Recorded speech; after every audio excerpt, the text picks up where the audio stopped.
साधना के अंदर यूज होने वाली काफ़ी सारी चीज़ें जिनका महत्व उनको नहीं पता है। साधना के दौरान जब हम इन आसनों पे बैठते हैं तो इन आसनों का क्या महत्व होता है कि जो भी ऊर्जा हमारे अंदर पैदा होती है, अगर हम सीधे ज़मीन पे बैठते हैं तो वो ऊर्जा ज़मीन के द्वारा, धरती माता के द्वारा सोख ली जाती है। ओम नमः दोस्तों, दैविक धाम में आपका स्वागत है। दोस्तों, साधना के मार्ग में काफ़ी लोग आए हुए हैं, काफ़ी लोग अलग अलग प्रकार की साधनाएं करते हैं, लेकिन साधना के अंदर यूज होने वाली काफ़ी सारी चीज़ें जिनका महत्व उनको नहीं पता है। तो आज एक ऐसी ही चीज़ के बारे में हम बात करने जा रहे हैं जो कि है आपका आसन। हम साधना के दौरान किसी भी कलर का जो साधना में यूज होता है कपड़ा इस्तेमाल करते हैं, उसके नीचे कोई गद्दी आदि बिछाकर उस आसन का इस्तेमाल किया जाता है। जैसे मैं भी अभी एक आसन पे बैठा हुआ हूँ। तो साधना के दौरान जब हम इन आसनों पे बैठते हैं तो इन आसनों का क्या महत्व होता है।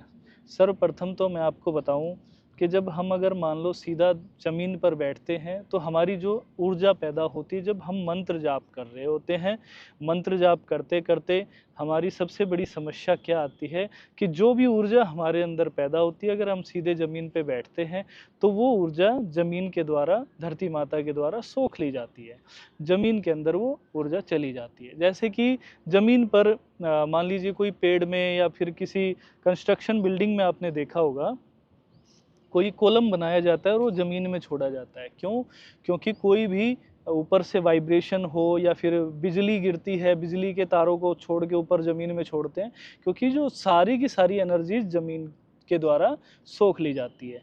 तो जो भी हम कार्य करते हैं, जब हम साधना करते हैं तो आसन के द्वारा क्या होता है, उस एनर्जी को रोक लिया जाता है। तो आसन हमारे लिए बहुत ही ज़्यादा ज़रूरी होता है।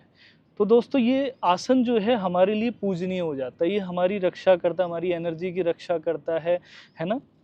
तो ये हमारे लिए पूजनीय हो जाता है। तो जब भी आप आसन लगाते हैं, आसन पे बैठने से पहले उस आसन को प्रणाम करना चाहिए।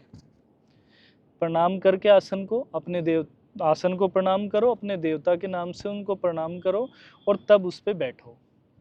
सीधा पैर करके पहले सीधे पैर से आके उस पे बैठते हैं, और जब भी उठते हो आप किसी भी साधना से तो उस आसन को फोल्ड कर देना चाहिए, खाली नहीं छोड़ना है।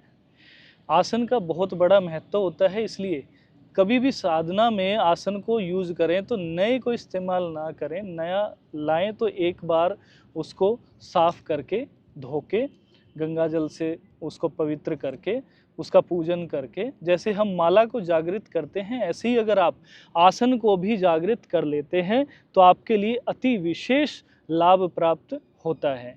आसन को जागृत करने से आपको बहुत अधिक लाभ प्राप्त होते हैं, जिनका आपको कोई भी अनुमान नहीं होता है। आपकी साधना में बहुत ही अधिक ऊर्जा बनती है, जो कि आसन संभालता तो है, अगर जागृत करते हैं तो उस ऊर्जा को ऊपर भी भेजता है, वो आपके आज्ञा चक्र की तरफ भी भेजने लगता है। ओम नमः दोस्तों, आपका कल्याण हो।